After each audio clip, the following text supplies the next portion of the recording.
Welcome to the Athletic Performance Podcast, a conversation for all things performance related, where we push the boundaries of speed, power, and strength. I'm your host, Ryan Patrick, and we're here to discuss, debate, and enhance athletic development for coaches and athletes alike. Thanks for tuning in, and I hope you enjoy this episode. Today I have Kyle Waugh on the podcast, and I want to kickstart the conversation by getting right into it. I think if I were to follow you on Instagram, I'd know you as the posture guide. I'm doing air quotes for those that are listening, which is rough, but what's cringeworthy that people are falling for when it comes to posture and pain and how it's affecting their performance. Starting right off the bat. I don't know if I like to be known as just the posture guy. I did that to myself though, putting it in it's like the first word in my Instagram bio. So whatever, but I did it for good reason. And that's because I think posture is important.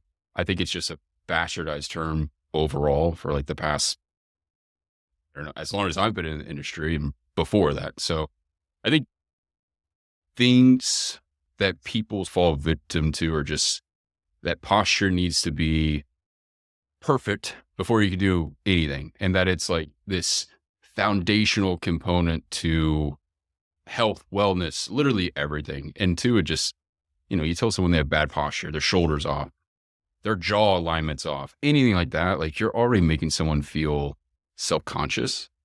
So I think it could be used as a very predatory, I think that's the word. It's just not a salesy thing that should be utilized in that way.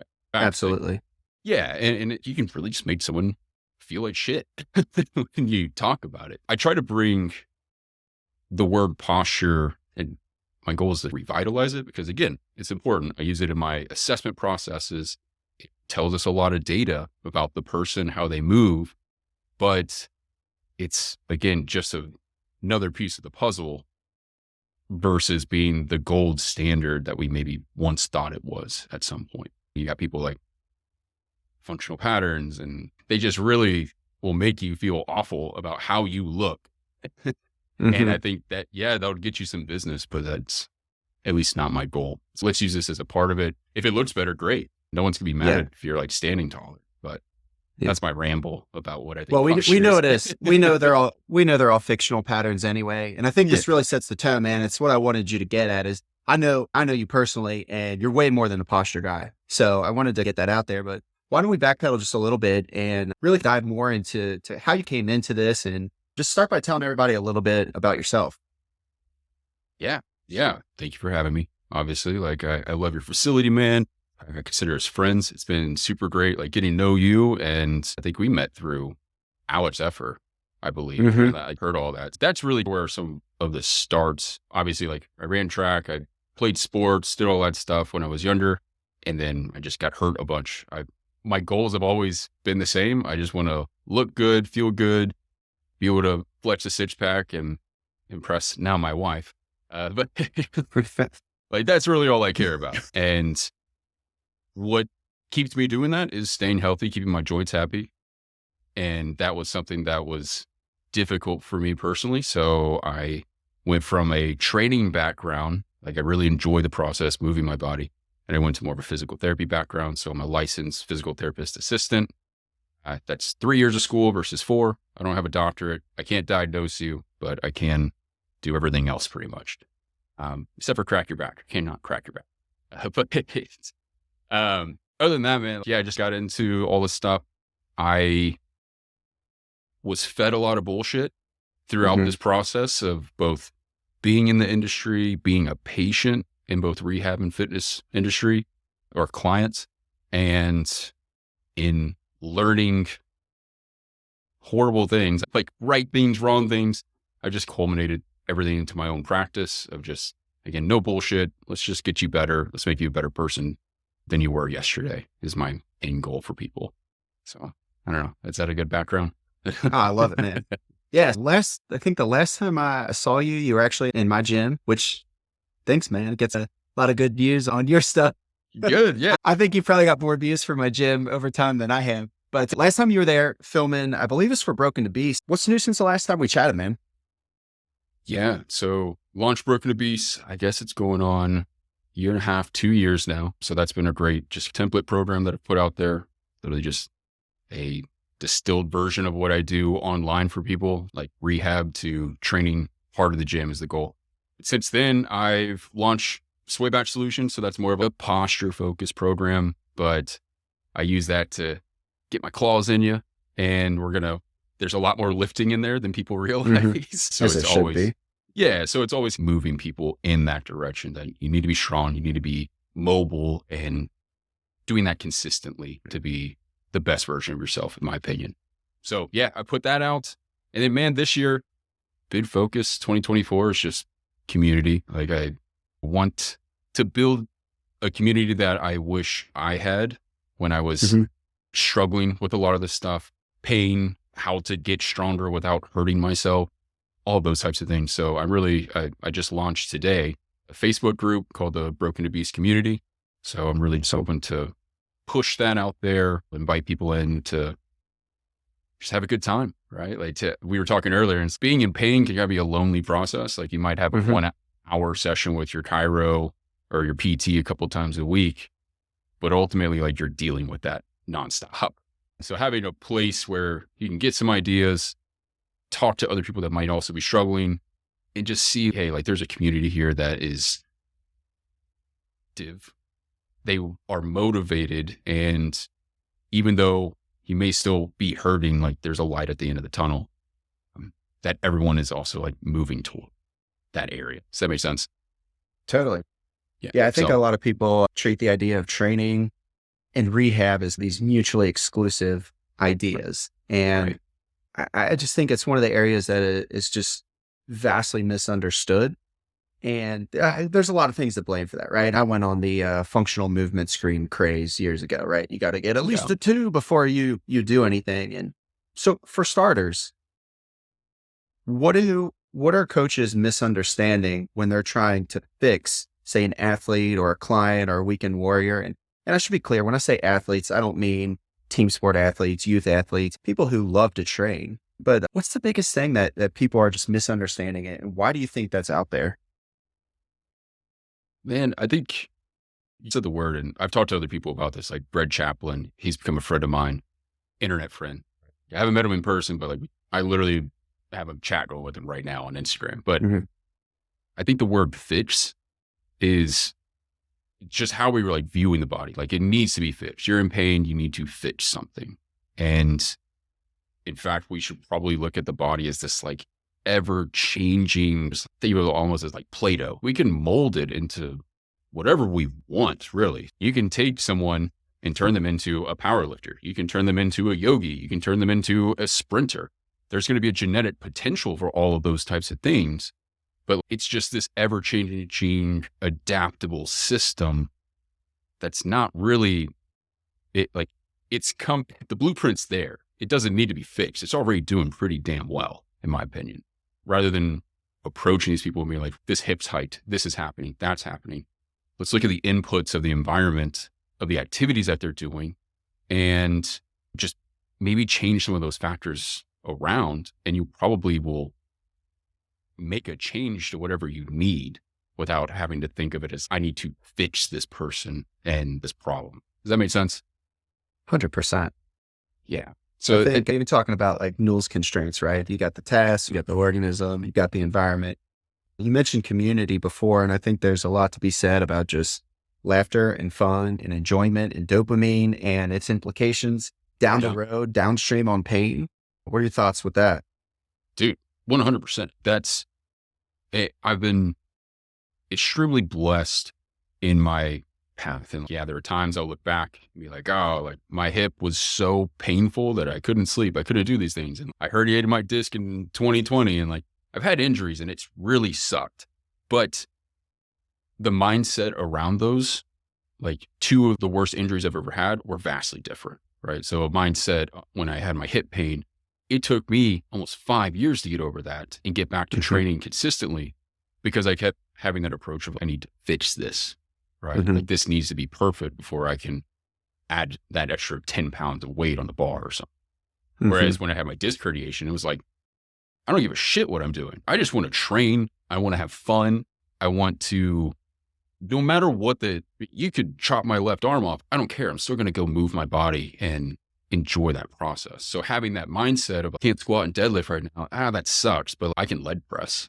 And I just treated it like a bulk. I'm going to eat a bunch of food and I put on 20 pounds of muscle with a disc herniation. So that mindset was vastly different. And I think what really assisted with that process was community, right? Like I started talking a lot more to the compound performance guys. I started talking to Alex Efford, and I'm in the vault. I started talking to people like you, and like just having this change in mindset of how to view the body and having that community to bounce ideas off of. And again, treating it less of I need to fix something, but more like it's going to get better eventually. I know it will. This pain isn't forever, but maybe I can expedite that process. Let me go talk to Alex. Let me go talk to Greg. Let me go talk to this person and just throw some ideas out there. And that community it's, in my opinion, one of the pillars that you need in a lot of this. There's so many cases of chronic pain, especially where people they're stuck. They don't have anybody else. They're truly are alone in their symptoms. And this is a rabbit hole, man, but I think in a lot of ways, like think of the main function of pain. It's to limit you from interacting with your environment, right? So it's saying you felt pain with this, go home and sit on the couch. You're not allowed to move. We don't feel confident enough to be in our environment. And so that's lonely. You sit on the couch and then your wife goes and like to the grocery or you go do this or go do that. Like you can't interact. So pulling people out of that and giving them a safe place where they feel accepted and there's no right or wrong answers here. It's just do better, right? That's something that's really beneficial. And I really saw that in Seattle at a place where I worked at called Sports Physical Therapy, SPT. If you're in that area, I highly, highly recommend it. They are fantastic. I mean, man, it's a training floor, but they're doing physical therapy. We had 2 squat racks. We had a bench press. We had all these different, we had gym equipment there. And you bring in all these people are laughing, people are smiling. And again, it was like, oh, that hurts. No big deal. Let's go put you on the table. Let's do some mobilizations or let's do a different exercise. Like it was just such a positive atmosphere. And man, it was a well-organized business, I will say, but like we pumped people out of there. Like they would feel good. They had that process of converting you from rehab to a training client and working past that of, oh, you also want to lose 20 pounds? We'll do that for you. So again, man, I really think of it as just that community it's the backbone. Like we're social creatures. We need that. Oh yeah. I was with you. I think 2020, I blew my hip up. Good training cycle, got a little greedy, disc herniation turned into writhing hip pain. And it was, you get tunnel vision, right? So I don't want to do anything and everything hurts. And I didn't want to sit on the couch because that hurt. I was like, I'm just going to stand all day. But I think to your point, I've seen this shift as well as the body is this complex, adaptive organism. I feel like one of the Russians when I say organism, by the way, like Verkhoshansky called humans organisms, but it's complex and it is adaptive. And these inputs that you put in are really critical. And I came up during an era where I think there was fear mongering around any aberration of movement, right? So if I got to freak out because I have a 10-degree deficit in hip internal rotation. And so guys like at Compound and Alex and Bill Hartman, who's a big mentor of mine as well, they've really brought to the limelight of one, like rehab can still be training and there are movements that you can do responsibly. And then I think there's still just a bunch of wankers on the other side, honestly, who just want your dollars, want you to feel like you have some cryptic ailment in your movement pattern that nature and spirals and all this other weird shit that's going around. And it's like, they only have the answer. So for you, when obviously you can talk to your own experience, but what's your process for evaluating or how are you weaving this in to the training for the people that you work with that make them feel, I think, one, inspired to continue and reach a level of confidence where they're like, I know I can do this. And two, just tactically, what are some of the best ways you found to make this something that they can actually execute on and are willing to try? Because I know the aversion to being in a normal weight room is, to your point, probably very fearful to them. Yeah, man. I always think of it as I start with the end result, right? And 9 times out of 10 for my clients and the people that I see, it's get out of some kind of pain, right? Or improve some type of mobility or whatever is just bothering them. So they have a complaint about something. So that end result is they need to be better.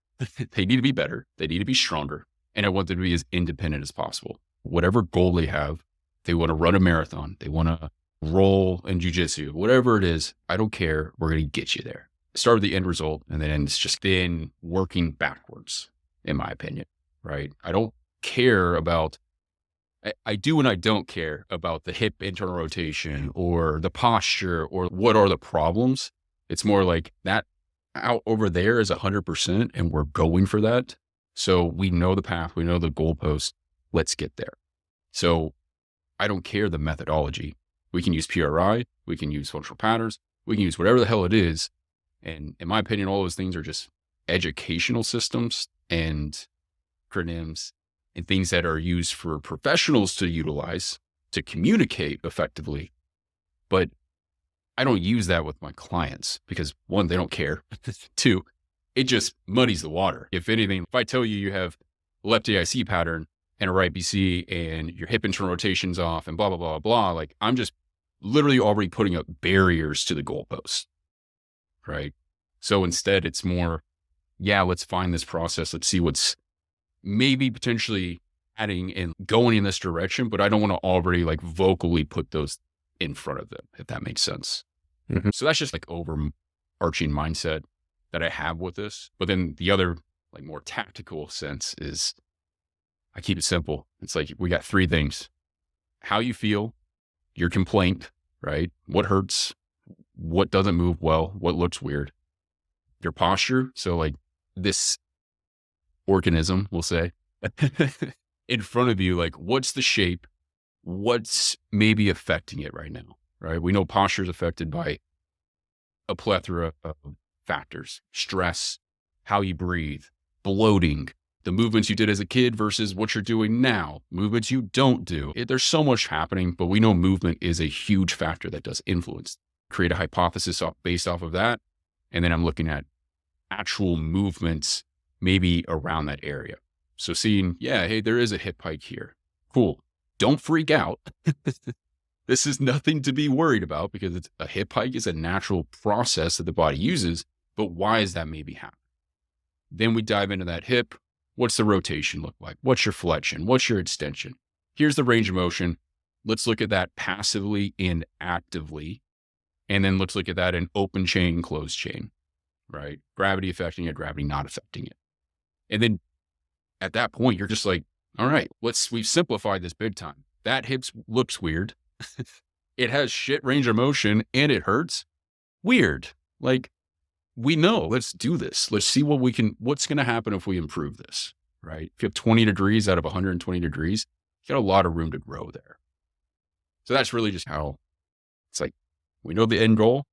Here's these 3 little things that we're controlling or using as a data set. And then we'll take that and create an intervention based off of it. So that's, I don't know, man, it's probably not very revolutionary. No, man, to your point though, I think the average person that we see that comes in and has or is having some pain has seen a lot of clinicians. They've got a lot of different opinions. They've got a lot of inconsistency in those opinions. They may have some imaging, which can show stuff or may not, but that doesn't necessarily indicate whether or not they have pain. And I find that on average, they have a little bit more knowledge. They'll use terms. They'll talk about hip internal and external rotation. Some of the ones who have done deep dives on the internet will talk about a left AIC or a right BC. Mm-hmm.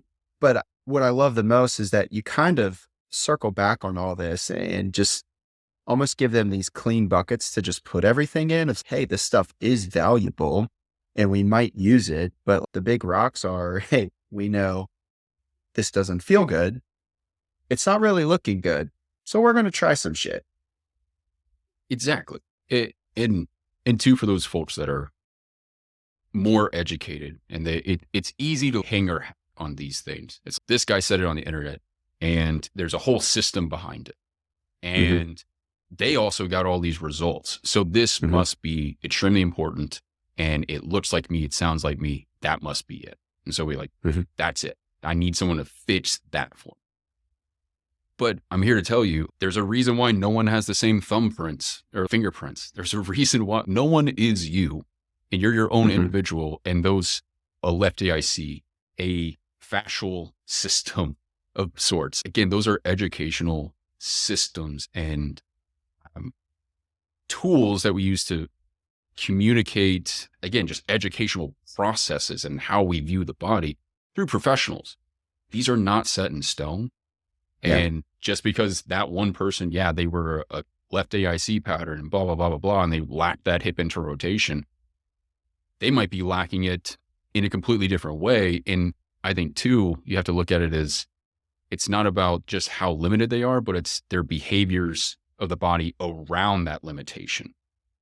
Because we do weird shit based off of whatever we've done in the past. If a person that ran track is going to move differently than a person that played a completely different sport, plays chess. So they're going to solve problems differently. So you give me someone with 10 degrees of hip interrotation, or two different people with 10 degrees of hip interrotation, but they have completely different backgrounds, completely different structures. They're going to behave differently. They're going to solve that limitation with a different strategy, if that makes sense. Yeah, that's huge. I think that's important to recognize. And the other thing too, to your point, is when they're looking for all this stuff, it's almost like they want they almost want to hang their hat on that diagnosis, right? So I know if it is this thing, that there's a solution for it, because they've probably tried many different things before they're getting to you. To your point about these differing backgrounds, these different people, what have you found in your experience that allows some people to be more malleable or responsive to these interventions versus maybe some of the people who are just having struggles along the way, or they're not seeing the changes? What advice would you give to them? This is a tough one. I think the first one is probably the biggest thing is people that can see the end goal. Like, I personally like to work with people who they've already been in the gym for a long time. They've already been an active person. They know what pain, not just from, my shoulder hurts, but like pain of like, I hit 8 or 1500 watts on an assault bike. Like, they know that kind of pain and how to push their body. That's a person I truly like to work with. And I think they have a better mindset of what they want, where they want to go. So they can see that end goal with you. For the person that is more stuck in the nitty gritty in the diagnosis, and they're just trying to figure out, I need to improve this little bit of rotation, or I have a little bit of tendonitis and I need to just do this one isometric or something like that. Like, why are you doing those things? Like, where are they going to get you? And people that just say, I just want to get out of pain, that's not a good enough answer for me, right? What are you going to do after you're out of pain? Because if you just obsess over pain, it's not going away. Because I've been there and I've obsessed over pain, and I use that as like my benchmark of improvement. That shit's going to change every single day. And there's so much that influences that. It's just not a good objective way of moving forward, moving the needle in the right direction, right? It's like chasing the dragon. You're never going to fucking catch it, right? Sorry. I'm like cussing like crazy, but no, it's like, perfect. I do too. I probably let a few fly out. But again, you're never going to catch it. So like, pain is something like, it's the canary in the coal mine. If it's better, that's the goal. We want to keep that canary alive. Like, we want to keep that there and in sight.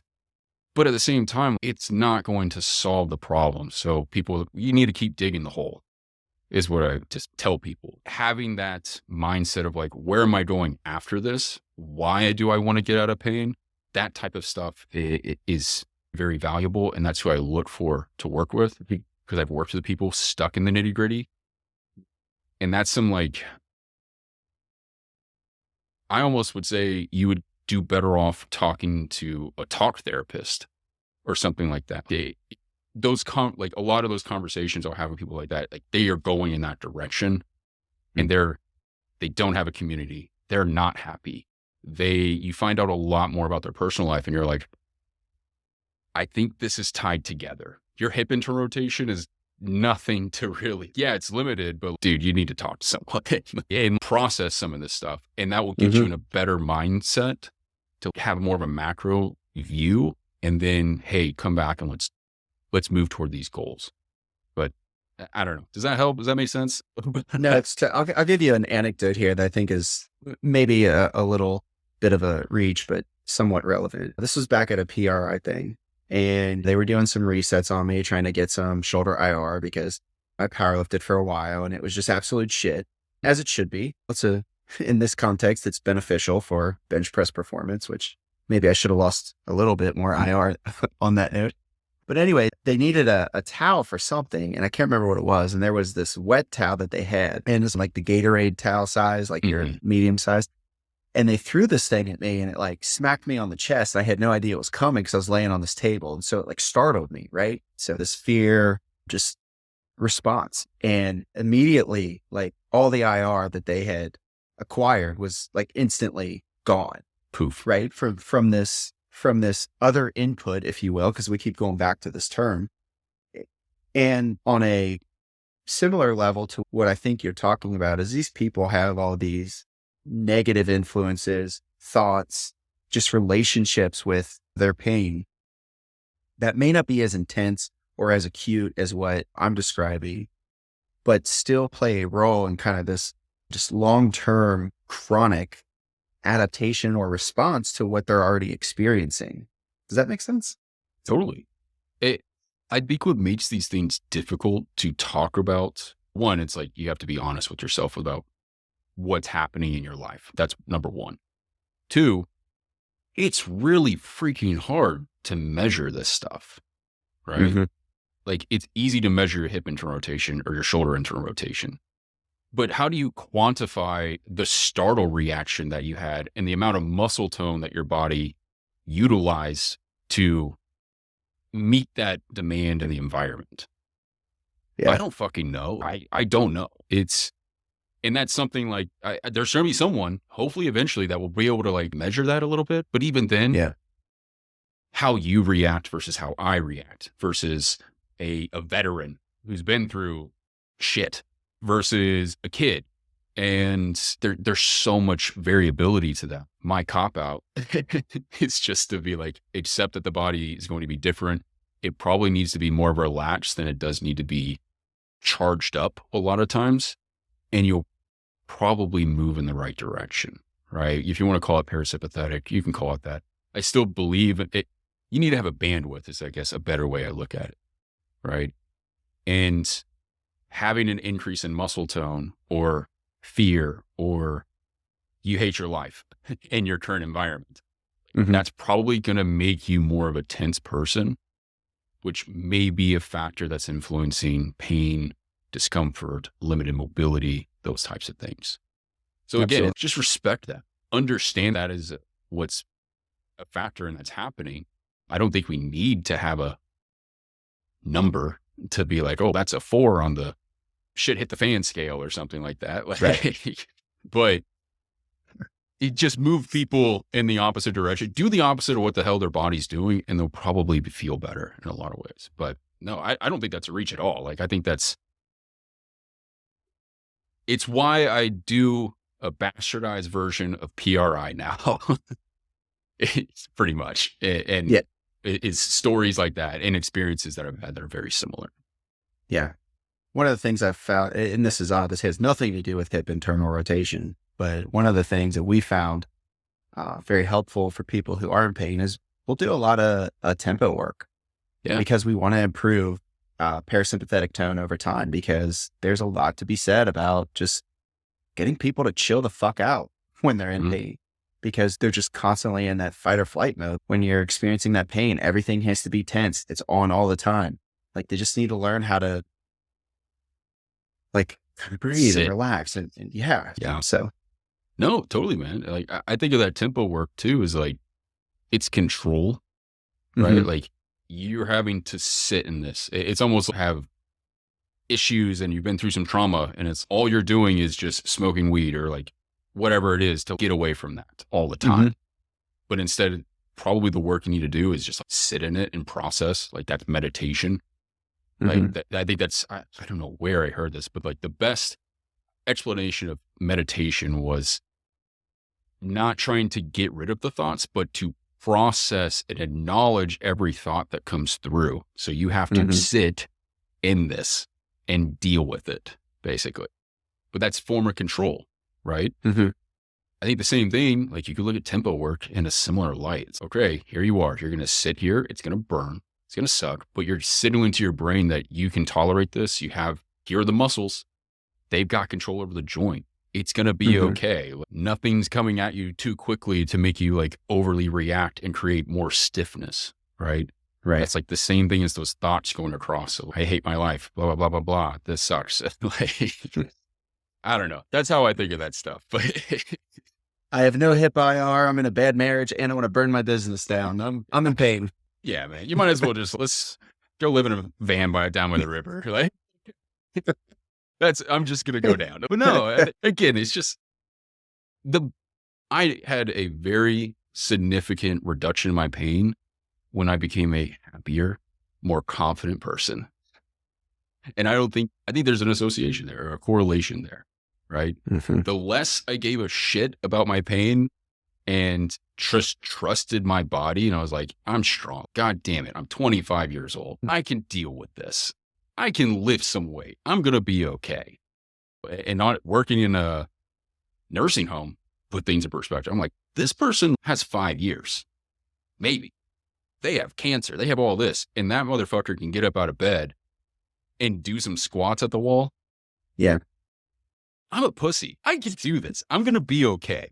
My hip might hurt a little bit. My back might hurt, but like, I'm at least not staring at that number at the very end. So it just put a lot of things in perspective, and then having that perspective and working with people with that perspective, man, we get so much done. It's not even a conversation of like mindset anymore, that type of stuff. It's more just like, hey, your hip's off. Do this before you go to bed. It might relax you a little bit more. Okay, you got more range? Load it. Let's have fun. You're working with the wind. And that's the biggest piece of advice. You just got to change your mindset a lot of times. And the body will what you want. So yeah, you're definitely giving people that green light. So let me shift gears here. You're clearly just amazing at getting these people from this painful state to just back to training and enjoying life. And I guess the thing that I want to ask you about this is, I feel like one of the worst spots to be for people is on this teeter-totter where they're sometimes painful, sometimes not. And there's this prevailing fear of I'm a little uncertain about getting back into training because I don't want to injure myself. What's your process for just helping people overcome that barrier, for just accepting that they can try these things, that they can challenge them? Talk to me about that a little bit. Yeah, I think expectations, that's the first thing, right? So I tell people like, this is an experiment. I really like DJ Marikama and some of these guys out there who have that mindset of play and enjoy the process, like just move your body more often type stuff, right? But I was always like, how the hell do we use that in rehab? Like, I can't just have someone who's like dying of their hip and sciatica is killing them. And you want to play some spike ball? No, they're not gonna fucking play spike ball. So, but I like low dose of that, right? So it's kind of like, let's get everything on our side. Let's stack the deck in our favor. Here's your range of motion there on a good day and a bad day, we'll say, and have that prerequisite. It's like, all right, we're going to keep you well within your range and let's start there. Let's just get some exercises going that they don't hurt, and you can add 20 pounds to it. And hey, do you feel your glute? Cool. And there's no pain? Cool. Guess what? You can move. Like, here's something that you can tangibly do and probably add some weight to that is going to not hurt, and we can see progress with over time. And that's the foot in the door, in my opinion. And then I start to tell people like that maybe that's after a session or within the same session or something like that. And it's okay. So we have this, we know this is set in stone. This is something we can add weight to. We can progress over time. We're going to get tissue adaptations, more muscle, like all that connected tissue, all the good stuff that we're looking for. But then I'm going to give you this one. And this is playing with fire, right? It might be that we were doing a reverse lunge or something like that. And then now we're going to do a step up with a little bit more range of motion, right? But I'll let you put your hand on something to support yourself so that we have a little bit more answer, right? We know this may have some symptoms. And if you feel those symptoms, it's okay. That's just your body communicating to you that it's like, you're not tearing a ligament. You're not bleeding. Your hip didn't explode. It's just a little bit of pain. And that's your body saying it doesn't feel comfortable, right? And so really just telling people like pain is a language that your body's trying to just, hey, no, I don't want to do this. Mm-hmm. And having people understand that. Then they bring this sense of like play and experimentation. Is, oh, that didn't feel good. Let me try it again. Kyle, I don't think it's just not working. That's fine, man. Like we knew that was going to be an issue potentially. We were playing with fire there. You got a little burned. It's okay. You didn't tear a ligament. You didn't hurt yourself. You didn't do anything. Let's reduce the range on that step up. So now you're not stepping up at 90 degrees. You're going to go just underneath that. Let's make it a 70-degree step up. How's that feel? Better. Cool. And so just giving people permission to feel pain, I think that's a good thing. This is a good pain. This is what your body can tolerate. Translate that into what you think is actually happening. Pain doesn't always have to mean red alert. Sorry, I probably just clapped in everybody's ear, but yeah, pain doesn't have to be red alert signals every time you feel it and something to avoid, but it's just the boundary of what your body feels comfortable, right? And then from that point, have a little play, experimentation. Here's some exercises that we're going to work on. It's a C- right now. It's going to be an A+ eventually. We'll get there because the first exercise we did, you crushed it, no problem. You didn't have pain. You know your body's capable of this. So that's just like, that's really how I work with people. It's just giving them that opportunity, not making them freak out every time they like feel a sensation in their body or a tension or something like that. And just taking it step by step, rep by rep, and just every rep you do build confidence in the system, in my opinion. And then you get that self-organization process happening with the brain and man, it'll run with it. It will take off and the body will do what you want. Yeah, man. For the people listening who may not know, Kyle's expecting his first kid. And man, you're gonna be a good dad because the whole idea of gentle discovery is something that, you know, even just with my son, that allow him to do some things that may not necessarily feel good, but I'm not going to put him in a position to get hurt or injured, right? Like he's not going to touch the flaming hot stove, but I want him to figure out a way that, hey, this is hot, instead of always just telling him you can or you can't do this stuff. And it sounds like that's the leadership that you're bringing for these people. And I think it's just, it gives them that safe to fail bandwidth of, hey, it doesn't feel great. I'm not down for 2 weeks because I threw my back out trying to pull 225.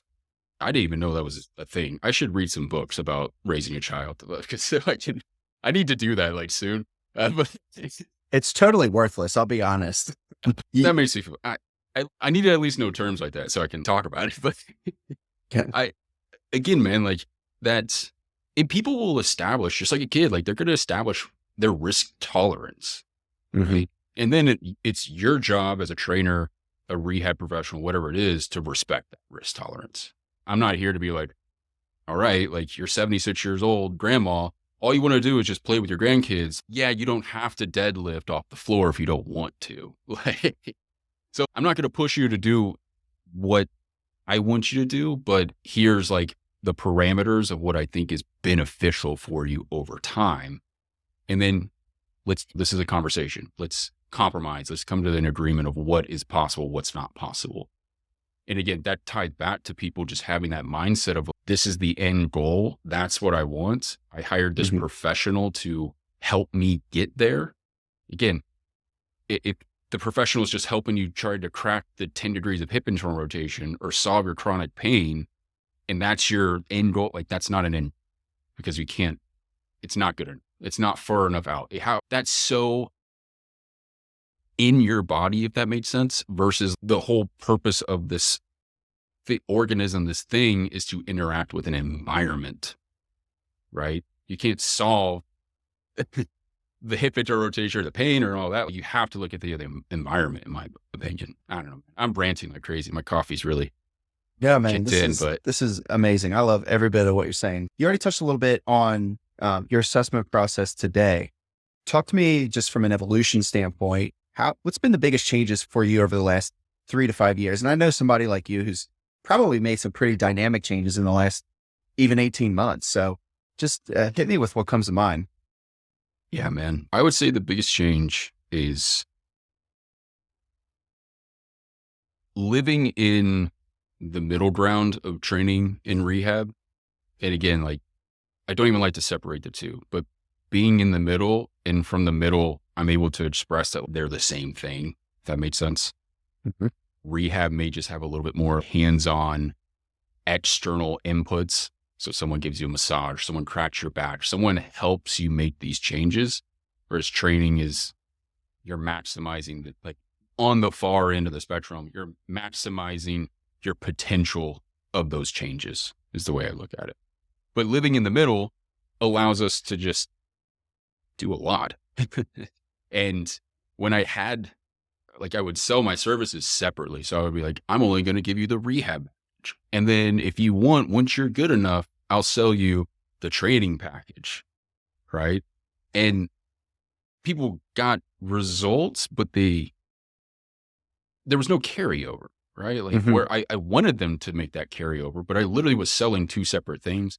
And again, the end goal was like never in sight, if that makes sense. So now, Mhm. like, people will ask me, can I just get like 3 breathing exercises and then we'll call it quits? And I'm like, no, you're not. Like, you're wasting your time at this point. If you're going to work with me, I need a month to 3 months, and I need to train you, because you have, like, the typical strengthening protocols, whatever you want to call them, that honestly everyone just makes fun of, has made fun of for the longest time, like clamshells and blah, blah, blah, and just strengthening approach.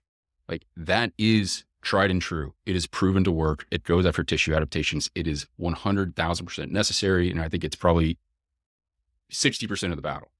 Whereas the rehab side of things, that's, it gets some mobility, it gets all that, but like, we want this to be the same thing, if that makes sense. Like, as soon as you get that range of motion change, you get a little bit more flexibility, mobility, you see a decrease in symptoms. I need you to load that and own it as fast as possible.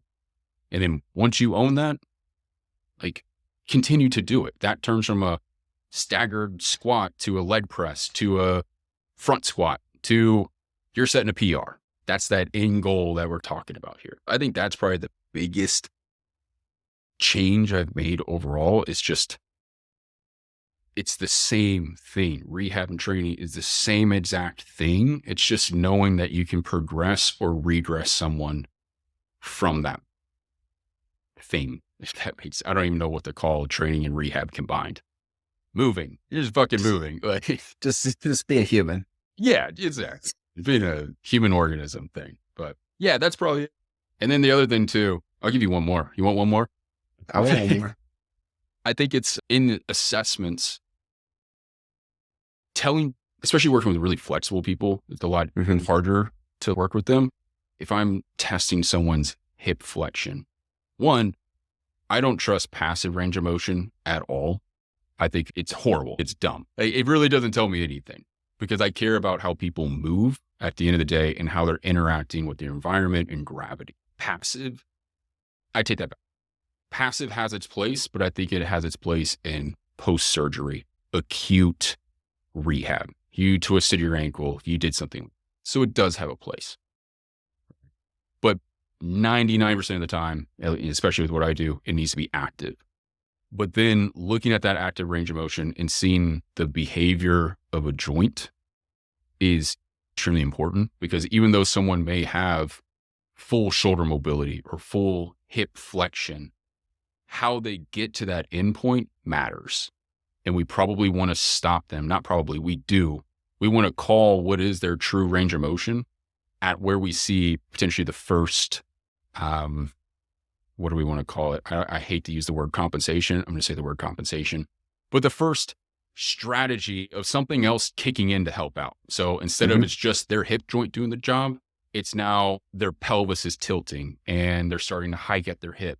or their knee goes way out to the side, and having those types of things kick in to help them finish that, to get to that end range of motion. Does that sound cryptic? Snake? Like, No, man. So I would just say, just if I could try to rehash the words, is just like any deviation that isn't just an isolated movement at the joint in question, right? I think the hip hike is a classic one, right? I run out of hip range of motion. So tilt pelvis, I laterally flex the lumbar spine, and voila, like my hip is now got more range, but it's not authentic range.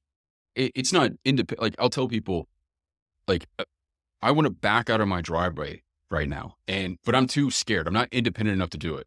So I go knock on 3 of my neighbors' doors, have them come outside, have them help me back out of my driveway. And I'm so blessed to have very nice neighbors. But one, at some point, someone's going to get pissed off and be like, Kyle, grow the hell up. It's just backing out of your driveway.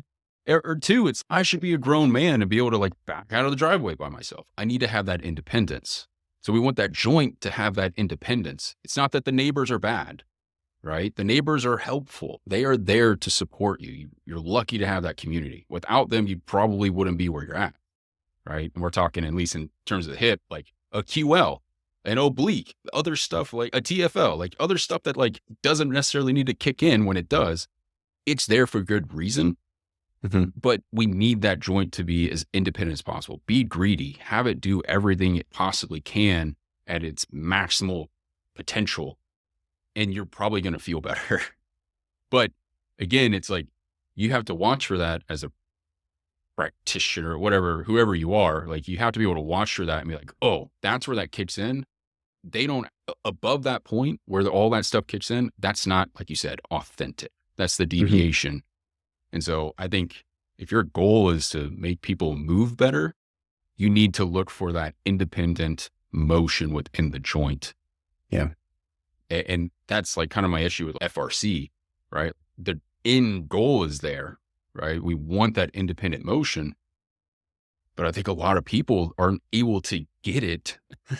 Like, maybe over time, it just depends on the person. But most people, especially when I was doing FRC, I cheated the hell out of all those movements. Like all my cars, all that stuff, dude, it was all shoulder hike, blah, blah, blah, everything possible. It was never that actual individual joint doing the motion. Yeah. Yeah, I don't want to do any of that wussy stuff. I know, man. That's what I tell you. It's, dude, I got mad respect for those guys. For me, as a person who loves to train, like, I'm only going to do this stuff when my body's telling me like, hey, you need to do this because stuff's starting to get out of whack. But boring. Like, without throwing shade at too many people, I think I know where you're going to go with this. It revisits that opening conversation, but what grinds your gears? And what can people do better? Making people feel weak. That's the biggest thing. That just pisses me off. Making people feel that their body is not doing the best that it fucking can, right? Like, even when you're in pain, your body doesn't want you to die. It doesn't want to have anything bad happen, right? That pain is a process for protecting and self-preservation at the end of the day. The people that prey on that and make you feel less than you're capable of and hinder you and less independent and all those words and adjectives you would throw with this, or synonyms, like, fuck you, fuck those people. Because that they're not doing anything to help you. They're not helping you realize who you actually are and your potential, right? We all have a genetic ceiling, but I can guarantee you're nowhere close to your genetic ceiling. And I'm figuring that out every single time I go in the gym and I lift. Like, I just hit a RDL PR for 405 for 3 reps yesterday. And Let's go. It was 3 weeks off of training. Like, I had been sick. I had family stuff. I like all this stuff going on. And I just went to the gym. I was like, I'm going to hit 4 plates. I'm going to do it. And it was like, cool, let's go. Right. I can name I need more hands, but a lot of people that I've worked with in the past who would have told me that is a suboptimal movement for me to be doing right now. Or that I don't have the hip internal rotation, or that's going to mess up my fascial slings, or whatever the hell it's going to be. But at the end of the day, like, I feel stronger, more confident, more able-bodied because I did that. I'm proud of what I did. Yeah, people can lift heavier than me. I don't give a shit. That's what every day I'm getting better with. And I think if you don't have someone that is in your corner or a practitioner that has that mindset and they're making you feel less and more dependent on them, you're trapped, right? Like they got you in a cage. So yeah, man, fuck those people. That's what grinds my gears. No, I hate the shysters who use the shame as their emotional button. Right. And it's just, I mean, it's profitable 100%. Like there's a reason why, like I can go through my feed right now because I follow those people and I'll always like type out like 3 paragraphs in the comments. And I'm like, I'm not going to send it. I got it out. I needed to like just put it away. But like they're making a killing. They're making a lot of money, whatever. They're supporting for you. We're coming for them. They know, like, I think too, like I always wonder is, do they know? Or do they really just think they're all that in a bag of chips? I don't know. Like there's something there that's just like missing, I think. I don't know. What do you think? I think if they lose some hip IR, they're going to be in pain with that. They're going to be screwed. Yeah. They got a crisis of confidence in their personal, sense of authenticity. All right, man, I'm going to hit you with a few quick questions. So any tools or ideas that you maybe kind of threw out that you've come back around on? Stretching. I have a lady doing a hamstring stretch right now. And if you would have asked PRI Kyle, who had taken the 3 main courses, it's heresy, like heretic. What's he doing? But yeah, man, just like having a stretch here and there, like just feeling good, having a positive experience with a movement in your body, like you're never going to have that's going to have more of a net positive overall for someone, right? Like you having the towel thrown against your chest, that was a negative, right? But someone just feeling comfortable, feeling good, something just not fucking painful for once. Yep.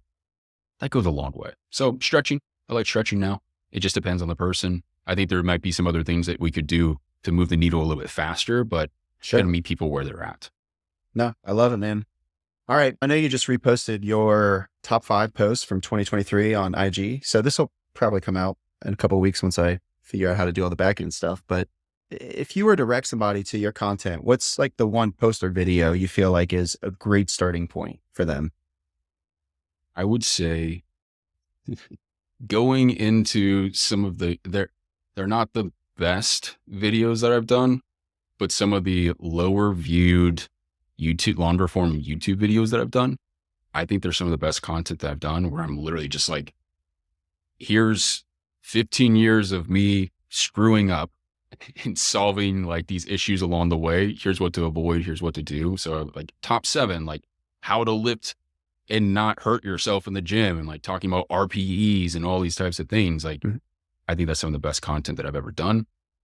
The algorithm doesn't like it, but I would highly suggest my YouTube. That's definitely a place. My Instagram, it's for follows. I put the stuff out there, man. I think it helps, and I try to be as helpful as possible. But if you don't talk about booty or abs, like it's hard to get out there, man.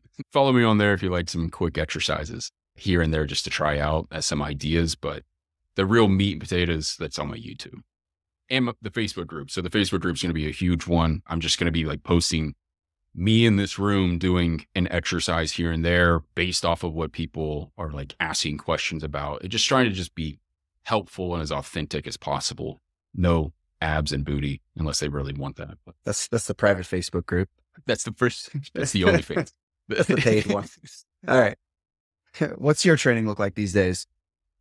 Man, shout out to Matt Domney of Compound Performance. He is my coach. We have just been working on making me strong and jacked right now. So I'm probably lacking a little bit on some cardio and some athleticism that I would like to get back potentially. But man, I'm the strongest I've ever been.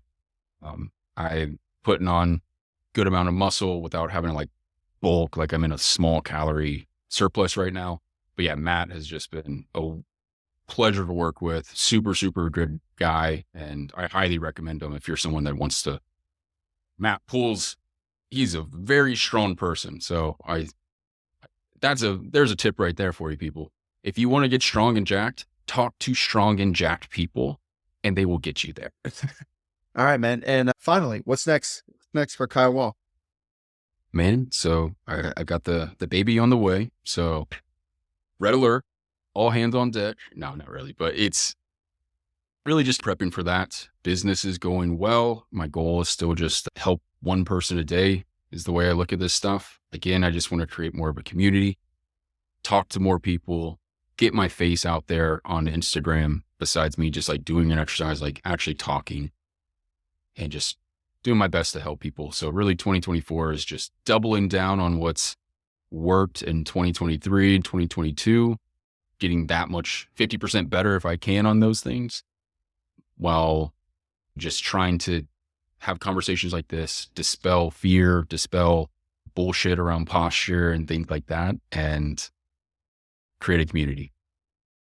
Yeah, man. Bro, you've been amazing. This was such an honor to have you on. Where can we find out more about you? Like you said, so everything is like at Waugh Fit. So on YouTube, it's at Waugh Fit. That's WAUGHFIT, my weird last name. And then Instagram, same thing, at Waugh Fit. And then I do have my Facebook group, which is the Broken to Beast community. And then the last place you can really find me is just my website, which is waughpersonaltraining.com. If you're interested in any services, things like that. I do have a free 7-day posture mobility challenge, and it's got a little bit of strength training in there. But you download that, it's just an ebook that kind of talks about the posture stuff we were talking about earlier, dispels a little bit of stuff there, tells you what's actually important about it, what's not, and then 3 full routines in there. So I just try to provide as much value as possible. So you can find out all that stuff in the link tree of my everything. Amazing. Cool. Bro, best of luck to you this year. This was a great time. And until the next time, I think we should do this again at some point. Totally, man. Thank you for listening to me rant and ramble about this stuff. I'm passionate about it, but thank you for having me on. I really appreciate it.